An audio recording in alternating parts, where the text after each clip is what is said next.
Before you walk away. Before you erase her number. Before your heart turns cold and numb, listen closely. You're not shattered. You're being reforged. You believed she loved you. You gave her your energy, your presence, your loyalty. And now? She's distant. Cold. Silent. You're left staring at gray message bubbles, replaying every word you said, trying to spot the moment she slipped away. And yes, it hurts. But here's the deeper truth. Sometimes the person you're holding on to is actually the very lesson that was meant to set you free. You're not wrong for loving her. But letting go doesn't mean giving up. It means understanding. And understanding, that's where Stoicism begins. In today's world, love has become a war of ego and emotion. We're told to chase desire, not virtue. To seek validation, not respect. To crave heat, not harmony. She drew you in with warmth, then left you cold. One day she says, "I want you." The next, "I need space." And now you're caught in that emotional purgatory. She's not with you, but she hasn't left. You start asking, should I try more? Should I step back? Am I not enough? Stop. This is the trap Stoicism was designed to break. It doesn't numb your pain, it trains you to transcend it. Section 1. You do not possess her. You don't own her. You never did. The only thing you ever truly owned was your mind, your choices, your emotions, your inner world. Control that, and you've already won. You have power over your mind, not outside events. Realize this, and you will find strength. Marcus Aurelius. Her smile? Not yours. Her time? Borrowed. Her loyalty? Never guaranteed. What you shared was a fleeting moment, an intersection of paths. But possession? That was an illusion. And the tighter you tried to hold on, the more she pulled away.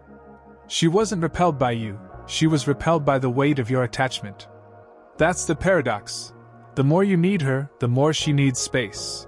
And that's where Stoicism arms you with the most irresistible trait of all, emotional self-reliance. When she pulls away and you don't chase, when your soul stays still as hers wavers, she feels something she didn't expect: gravity. The weight of a man who doesn't beg, doesn't plead, just remains. That stillness? That calm strength? That's what pulls her in. Section 2. Let her go in your mind. Freedom is life's highest prize. And to earn it, you must release what you cannot control. Freedom is the only worthy goal in life. It is won by disregarding things that lie beyond our control. Epictetus. Every time you obsess over her last message, you hand her your power. Every time you read into silence, hoping to find hidden meaning, you trade dignity for uncertainty. You're not healing because, mentally, you're still holding her hand. Stoicism teaches a deeper truth. Letting go doesn't mean you stop caring, it means you stop depending. Detach your mind from her presence. Stop clinging to the ghost of what was. When you release the image of her that lingers in your mind, you begin the process of reclaiming yourself. Picture her like a balloon drifting into the sky. Don't chase it. Don't cry for it. Just watch it rise, then smile, and turn away. This isn't bitterness. This isn't cruelty. This is strength. This is grace. This is what it means to love without needing. And when you master that, you don't lose her, you find yourself. Section 3. Pain is the price of attachment without boundaries. Love without limits becomes betrayal of self. You gave her your heart, no walls, no armor. You thought loyalty meant sacrificing peace. But Stoicism says otherwise. Attach yourself to what is within your control. Epictetus. It's not love that caused the pain, it's loving without anchoring to your identity. You kept showing up even when she stopped noticing. You forgave her silence. You endured her distance. You hoped in the dark. And that's why you bleed. Because you left your soul exposed too long. You bled not from what she did, but from the wound you refused to close.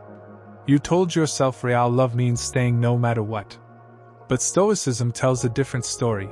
Real strength is loving without losing yourself. You weren't weak for caring. You were unguarded. You weren't wrong to love her. But you were wrong to forget your own limits. Pain is a teacher. And this lesson is sharp. If your love has no boundaries, then your suffering never ends. She didn't break you. You bent too far. Now it's time to straighten your spine and rebuild the walls around your peace. Section 4. She was a test, not a soulmate. She wasn't the one who destroyed you. She was the one who revealed you. The insecurities, the fears, the wounds you thought were healed, she exposed them all. Difficulties strengthen the mind as labor strengthens the body. Seneca. She didn't break you. She showed you what still needed to be rebuilt. That's not punishment. It's growth wearing the mask of heartbreak. Not every woman is meant to stay. Some come as mirrors. And some? They're mirrors that crack. But even broken glass reflects the truth. It shows you where you're wounded, where you've been hiding from yourself. She wasn't your forever. She was your awakening. She came to spark the transformation, to ignite the shift from emotional dependence to internal strength. She was a storm sent to test the foundation. And if it's shaking, good. Now you know where to reinforce. You thought she was your future. But really, she was your challenge. She didn't fail you, she helped reveal you. And when you understand that, you stop grieving the ending and start rising from it. Section 5. Control the frame or be controlled. A Stoic man doesn't let a woman's shifting moods control his inner world. If she pulls back and you panic, if she's upset and you start apologizing, if she withdraws and you overcompensate, you've lost the frame. And when you lose the frame, you lose her respect. No man is free who is not master of himself. Epictetus. Masculine strength means holding firm, even when she doesn't. She can cry, yet you stay calm. She can test, yet you remain centered. She can leave, and you remain whole. You don't plead. You don't chase. You don't try to fix her mood to feel stable again. You just stand. Solid. Silent. Still. Because that's what presence is, not dominance, not aggression, but a grounded self that doesn't shake when she storms. You aren't here to mirror her emotions. You're here to lead with certainty. A man who loses his center to gain a woman loses both. But a man who stays rooted, regardless of her waves, becomes unshakable. And that is what commands respect. Not noise. Not control. But peace that cannot be moved. Section 6. The man who walks away silently? Nothing unsettles her more than this. You walk away, without anger. No shouting. No guilt. No blame. Just quiet. Just peace.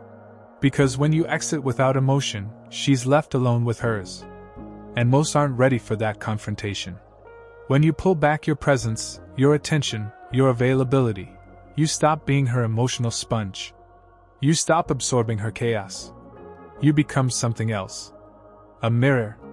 She sees the absence, not the punishment. She feels the stillness, not the spite.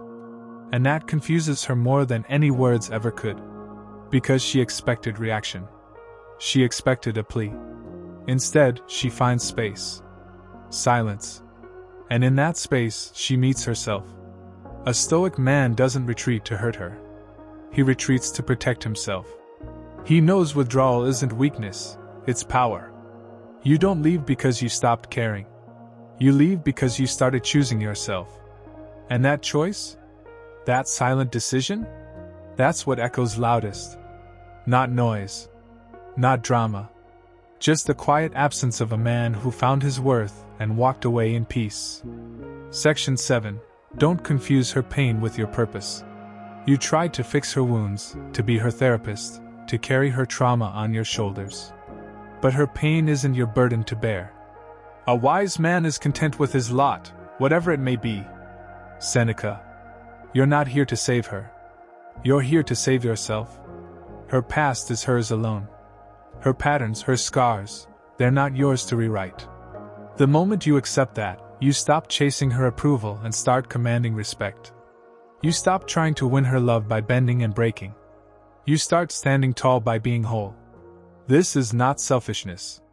This is self-mastery. You're not her hero. You're your own. And when you truly become that man, love follows, not because you beg for it, but because you embody it. Section 8. Before you give up, rise first. Don't walk away broken, walk away awakened. Don't leave as the man she crushed, but as the man she sparked to life. Don't surrender on love. Surrender illusions. Love isn't sacrifice. Love is clarity. He who is brave is free. Seneca. It takes courage to love her. It takes even more to let her go. So before you exit her life, ask yourself, have you risen above your feelings? Have you mastered your reactions? Have you learned what this pain was meant to teach? If the answer is yes, then you're not walking away, you're evolving. The Stoic path to peace. You loved her deeply. That's good, it means your heart still beats. You hurt deeply. That's fine, it means you had hope. But now, the choice is yours. Will you stay trapped in the pain? Or rise through the philosophy? A Stoic man knows this. You cannot change her. You cannot predict her. But you can always master yourself. And that is where true power lives. Stop wasting time debating what a good man should be. Be one. Marcus Aurelius.